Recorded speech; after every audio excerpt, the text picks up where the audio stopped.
আসসালামু আলাইকুম, স্বাগতম আরেকবার civil engineering all solutions YouTube চ্যানেলে।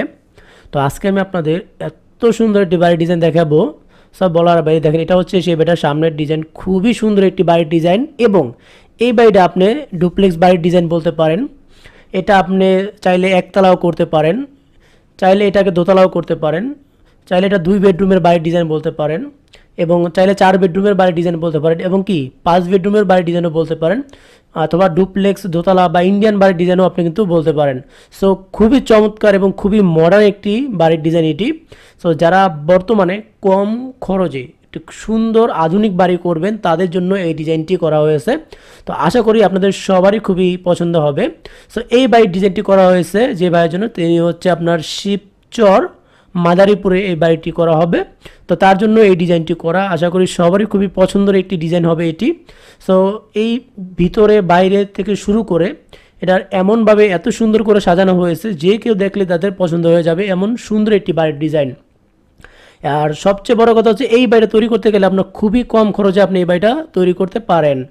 সো চলেন, আমরা এটা বাড়ির ডিজাইন শেষ করেছি, তারপর এটা ভিতর ডিজাইন দেখবো, তারপর এটার ফ্লোর প্ল্যান, জায়গার পরিমাণ, খরচ সহ বিস্তারিত সব কিছু নিয়ে আলোচনা করব। সো এই বাড়িটার সম্পূর্ণ ডিজাইন যদি আপনাদের প্রয়োজন পড়ে, আপনারা কিন্তু আমাদের সাথে যোগাযোগ করতে পারেন।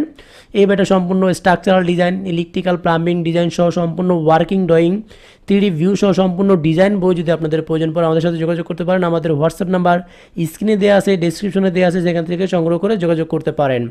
সো বাড়ির ডিজাইনে অথবা এই বাড়িটাকে আপনি একটু সামনে সেম রেখে পিছনে কাস্টমাইজ করে আপনার মন মতো করে করতে চান, তাহলে আমাদের সাথে যোগাযোগ করতে পারেন আপনার জায়গা অনুযায়ী, আপনার চাহিদা রুচি অনুযায়ী।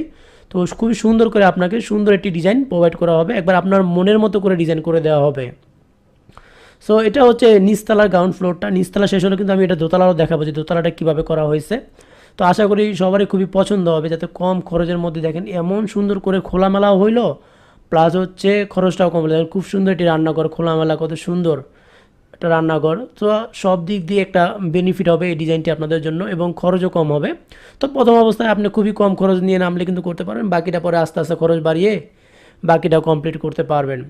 তো দেখেন, অলরেডি আমি এটার সম্পূর্ণ বাহির ডিজাইন শেষ করে ভিতরের ডিজাইনও কিন্তু শেষ করেছি। তো ভিতরের ডিজাইন কিছু কিছু ডিজাইন আমি আপনাকে দেখেন, এটা আমি আপনাকে 2D প্ল্যানে দেখিয়ে দেবো। তো দেখেন, অলরেডি বাইরের ডিজাইন শেষ। চলেন এখানে 2D ফ্লোর প্ল্যান দেখি।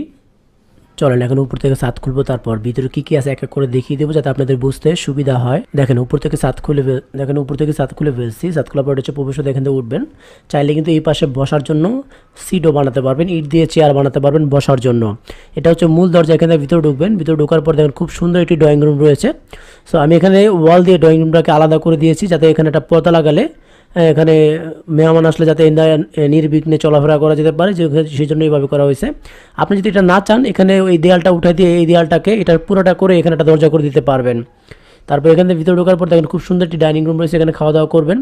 এখানে হাতের জন্য বেসিক আছে, এখানে ফ্রিজ রাখার জন্য জায়গা আছে, এখানে একটা অ্যাকোরিয়াম রয়েছে। এখানে সুন্দর করে আপনি সেলফ তাক বানাতে পারবেন, এবং সুন্দর করে ডিজাইন করা হয়েছে। এবং এখানে রয়েছে একটি বেডরুম, খুব বড়সড় একটি বেডরুম রয়েছে এখানে। এবং এখানে রয়েছে দেখেন একটি কমন টয়লেট। আপনি চাইলে এখানে কিন্তু 2টা টয়লেট করতে পারবেন, যেটা আমি আপনাদের সেকেন্ড ফ্লোরে দেখিয়েছিলাম, মানে দেখাবো এখন। তো এখানে আমি একটা টয়লেট দিয়েছি গ্রাউন্ড ফ্লোরে, আপনি চাইলে 2টাও দিতে পারেন। তারপর এখানে রয়েছে আরেকটি রুম, এখানে হচ্ছে একটি রান্নাঘর, খুব সুন্দর একটি রান্নাঘর, এবং রয়েছে ডাইনিং স্পেস, রয়েছে সিঁড়ি। এই সিঁড়িতে আপনি হচ্ছে দোতলায় উঠবেন। সো এই হচ্ছে গ্রাউন্ড ফ্লোর প্ল্যান। তাহলে 2টা বেডরুম, একটা টয়লেট করতে পারেন, চাইলে 2টা টয়লেটও করতে পারবেন, ড্রয়িং, ডাইনিং, কিচেন এবং সামনে একটা পোর্চ। সো এই হচ্ছে এটার গ্রাউন্ড ফ্লোর প্ল্যান। তো চলুন এখন আমরা একটা দোতলার প্ল্যানটা দেখব। দেখেন এটা হচ্ছে উপরের প্ল্যান, এখান থেকে আপনি সিঁড়িতে উপরে উঠবেন। উপরে ওঠার পরে দেখেন এখানে পিছনে রয়েছে একটি বেডরুম, এখানে একটি বেডরুম রয়েছে, এবং সামনে রয়েছে একটি বেডরুম। এই বেডরুমের সাথে রয়েছে একটি অ্যাটাচ টয়লেট, এবং রয়েছে একটি অ্যাটাচ বারান্দা, অর্থাৎ এটা মাস্টার বেডরুম হিসাবে ব্যবহার করতে পারবেন।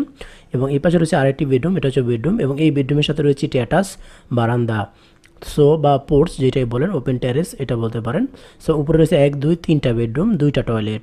সো এই হচ্ছে এটার টোটাল, এবং 2টা বারান্দা। এই হচ্ছে এটা টোটাল 3D ফ্লোর প্ল্যানটি। তো চলে এখন আমরা 2D ফ্লোর প্ল্যান দেখবো, তারপর এটা বিস্তারিত খরচ নিয়ে আলোচনা করবো। এটার 1 2 3 4টা প্ল্যান আছে, অর্থাৎ 2টা একটা গ্রাউন্ড ফ্লোর প্ল্যান, একটা হচ্ছে ফার্স্ট ফ্লোর প্ল্যান, দরজা জানালা মাপ এগুলো আছে। সো আমি বিস্তারিত সব কিছু আপনাদের এক এক করে দেখিয়ে দেবো, যাতে আপনাদের বুঝতে সুবিধা হয়।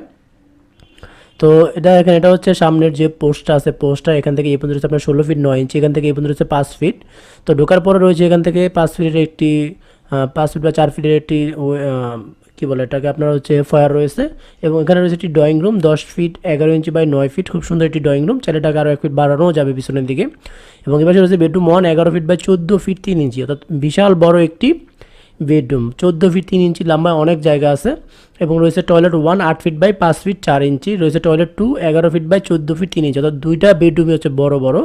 সো আপনারা যারা বেডরুমকে একটু ছোট করে নিতে চান, যে টয়লেটটা একটু চাপিয়ে 1 ফিট করে 12 ফিট বাই 12 ফিট করে নিতে পারেন, সেক্ষেত্রে এদিকে কিন্তু নিচতলাও কিন্তু আরেকটা টয়লেট অ্যাড করা যাবে।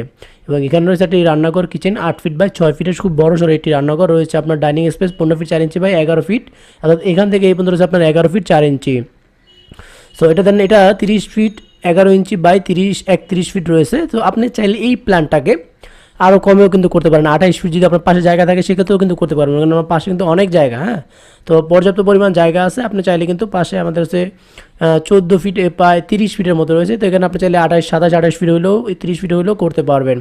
এবং আর যদি এই প্ল্যানটার মধ্যে আপনি একটা টয়লেট অ্যাড করতে চান, সেক্ষেত্রে যে কোনো রুমের সাথেও একটা অ্যাটাচ টয়লেট অ্যাড করা যাবে, সেই পরিমাণ জায়গা এখানে আছে। তো এটা আরও এটা আরও আপনার হচ্ছে গ্রাউন্ড ফ্লোর প্ল্যান। তো এখানে 30 ফিট 10 ইঞ্চি বাই 31 ফিট, তো টোটাল জায়গার পরিমাণ রয়েছে 989 স্কোয়ার ফিট জায়গা আছে এখানে। এবং এটা হচ্ছে টিপিক্যাল ফ্লোর বা ফার্স্ট ফ্লোর প্ল্যান, তো এটাও 30 ফিট 10 ইঞ্চি বাই 31 ফিট। এবং এখানে কিন্তু বারান্দা, এটা বারান্দা বাদে এটা একটু এরিয়া কম আছে, আবার এটা বারান্দা সহ প্লাস এখানে একটা ফার্স্ট ফ্লোর যেটা পোর্চ বা ওপেন টেরেস আছে, টেরেস সহ। তো এখানে জায়গার পরিমাণ 1040 স্কোয়ার ফিট। তো এখানে আবার দেখেন কী করা হয়েছে, তো সিঁড়ি দিয়ে ওঠার পর এখানে রয়েছে bedroom 3 11 feet by 14 feet 3 inch, bedroom 4 11 feet by 14 feet 3 inch. তো এখানে দুইটা টয়লেট রাখা হয়েছে। আপনি কিন্তু, আমি আবারও বলছি, রুম দুইটা দিক দিয়ে ছোটো করে আপনি কিন্তু চাইলে এখানে দুইটা টয়লেট অ্যাড করতে, আরেকটা বড় সড়ো করে আরও টয়লেট অ্যাড করা যেতে পারে, নিচতলার বা ফার্স্ট ফ্লোরটা এরকম করতে পারেন। সো এখানে রয়েছে bedroom 5 15 feet 4 inch by 9 feet, রয়েছে first floor porch 16 feet 9 inch by 7 feet 6 inch, রয়েছে বারান্দা 13 feet 3 inch by 3 feet. So আপনি যদি চান যে এই বরাবর এখানে একটা টয়লেট করবেন, এখানে একটা টয়লেট করবেন, এটা আপনি ক্লোজ করে দেবেন, সেটাও কিন্তু করতে পারেন। সো সেম জায়গায় সেম ডিজাইনে আপনি অন্য কোনো প্ল্যানিং করতে চাইলেও আপনার মন মতো করে ডিজাইন প্ল্যান করে দেওয়া যাবে। সো আমাদের সাথে যোগাযোগ করতে পারেন, আমাদের হোয়াটসঅ্যাপ নাম্বার স্ক্রিনে দেওয়া আছে, ডেসক্রিপশনে দেওয়া আছে, সেখান থেকে সংগ্রহ করে যোগাযোগ করতে পারেন। সো চলেন এখন এটা দরজা জানালার মাপের প্ল্যানটা হচ্ছে এইটা, এখানে কোথায় কী পরিমাণ দরজা জানালার মাপ আছে এগুলো দেওয়া আছে। একটা বাড়ি তৈরি সেম টু সেম করতে গেলে আপনার দরজা জানালার মাপটা কিন্তু খুবই গুরুত্বপূর্ণ, সো এখানে দেওয়া আছে। তো চলেন এখন এই বাড়িটা তৈরি করতে গেলে আপনার কেমন খরচ পড়বে সেই সময়টা ধারণা দিয়ে দিই, তাহলে আপনাদের বুঝতে আরও বেশি সুবিধা হবে। তো চলেন এখন এই বাড়িটা তৈরি করতে গেলে আপনার কেমন খরচ পড়বে সেই সময়টা ধারণা দিই। তবে জায়গা, স্থান ভেদে এবং মালামাল অনুযায়ী কিন্তু খরচ কম বেশি হয়ে থাকে। তো এই বাড়িটা বর্তমানে বাংলাদেশি টাকা করতে গেলে কত খরচ পড়বে এবং ইন্ডিয়ান রুপিতে করতে গেলে কত খরচ পড়বে সেই সময়টা ধারণা দিচ্ছি। তো প্রথমে আসি বাংলাদেশি টাকা আপনার এই বাড়িটা তৈরি করতে গেলে কত টাকা খরচ পড়বে। তো কেউ যদি এই বাড়িটা দোতলা বা তিনতলা ফাউন্ডেশন দিয়ে কেউ যদি একতলা কমপ্লিট করেন, আমি আবারও বলছি তিনতলা বা দোতলা ফাউন্ডেশন থেকে যদি এই বাড়িটা একতলা কমপ্লিট করেন, সেক্ষেত্রে আপনার খরচ পড়বে প্রায় 17 থেকে 18 লক্ষ টাকার মতো খরচ পড়বে একতলা কমপ্লিট করতে গেলে। এবং কেউ যদি আপনি এই বাড়িটা সেম টু সেম দোতলা কমপ্লিট করেন, সেক্ষেত্রে আপনার খরচ পড়বে প্রায় 30 থেকে 31 লক্ষ টাকা, অর্থাৎ 30 লক্ষ টাকা হলে আপনি এই বাড়িটা সম্পূর্ণ কমপ্লিট করতে পারবেন। সো এই হচ্ছে এই বাড়িটার খরচের হিসাব। সো এটা হচ্ছে বাংলাদেশি টাকায়। কেউ যদি ইন্ডিয়ান রুপিতে এই বাড়িটার খরচ হিসাব জানতে চান, সেক্ষেত্রে আপনি যদি ইন্ডিয়ান রুপিতে হিসাব করেন, তাহলে এই বাড়িটা তৈরি করতে গেলে দোতলা ফাউন্ডেশন দিয়ে একতলা কমপ্লিট গেলে আপনার খরচ পড়বে মাত্র 12 লাখ ইন্ডিয়ান রুপি, এবং সম্পূর্ণ দোতলা কমপ্লিট করতে গেলে আপনার ইন্ডিয়ান রুপিতে প্রায় 22 লাখ ইন্ডিয়ান রুপি খরচ পড়বে সেম টু সেম এই বাড়িটা তৈরি করতে গেলে। সো এই হচ্ছে এই বাড়িটার খরচের হিসাব। ভিডিওটি কেমন লাগলো অবশ্যই কমেন্ট করে জানাবেন। এবং এই বাড়িটা সম্পূর্ণ ডিজাইন যদি আপনাদের প্রয়োজন পড়ে, সম্পূর্ণ structural design, electrical, plumbing design সহ সম্পূর্ণ ডিজাইন বই যদি আপনাদের প্রয়োজন পড়ে, আমাদের সাথে যোগাযোগ করবেন। আমাদের হোয়াটসঅ্যাপ নাম্বার স্ক্রিনে দেওয়া আছে, ডেসক্রিপশনে দেওয়া আছে, সেখান থেকে সংগ্রহ করে যোগাযোগ করতে পারেন।